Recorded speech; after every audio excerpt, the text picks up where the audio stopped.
G'day guys, thought I'd just do a bit of a video for anyone who might be looking to buy a Whittley Clearwater 1900.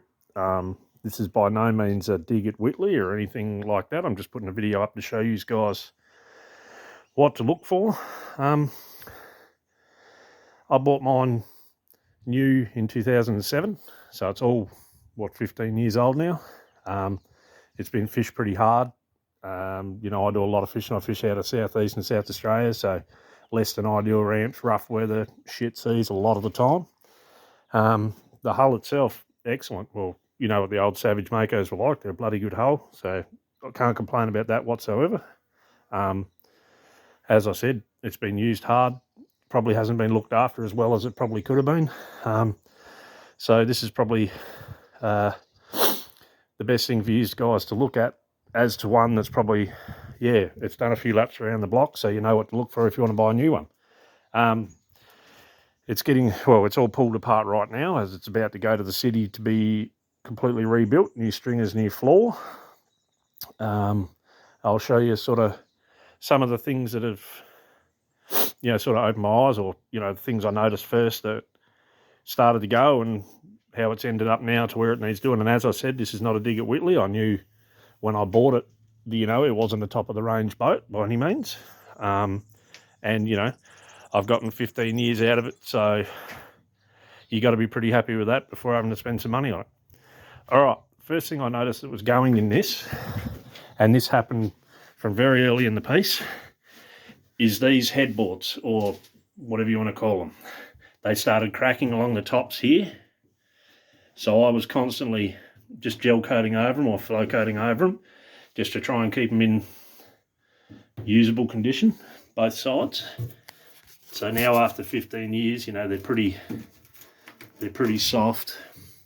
This side's a fair bit of flex in, she's hollow, pretty well buggered. So that was the first thing that I noticed really needed doing in it, but I've left it as long as I could to do the whole job all at once. From there, we've noticed this side stringer quite soft, or bulk head's pretty soft up in the front here, but as I said, I just kept flow coating over it to try and drag it out as long as I could. It'd probably go another couple of years, but no, I'll just sort of bite the bullet now and get it all done, then it'll be good for another 20 to 30 hopefully. So the other next thing that sort of I noticed with these is the metal rail that holds your subfloor up, or whatever you want to call it, your false floor. These screws in under here were constantly coming undone, and I sort of let them go for a long time, but that's another spot that's now gone, I think, pretty soft, pretty hollow sounding.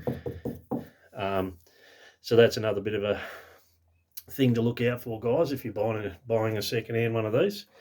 And obviously with that, she's cracked around here as well, sort of both sides. That there is where I had my 1 kilowatt transducer through the floor, so don't pay any attention to that. I had to cut it out.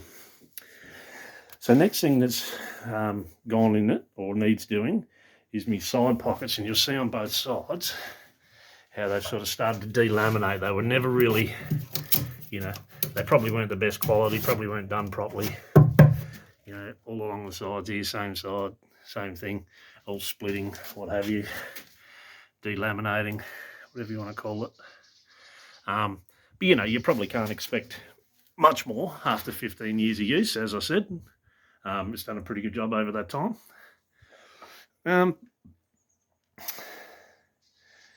Probably the only other little things wrong, apart from the floor and these couple of spots in the stringers that I was spoken about,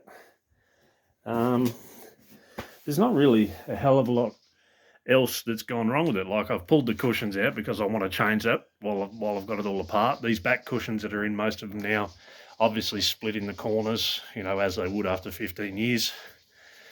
So I've dragged all them out. I'm not quite sure what I'll do there yet, because I use this far more for fishing than tearing around with the family. So whether I put cushions back in or just some sort of small cushions, I'm not 100% sure yet. I'll think about that as I go.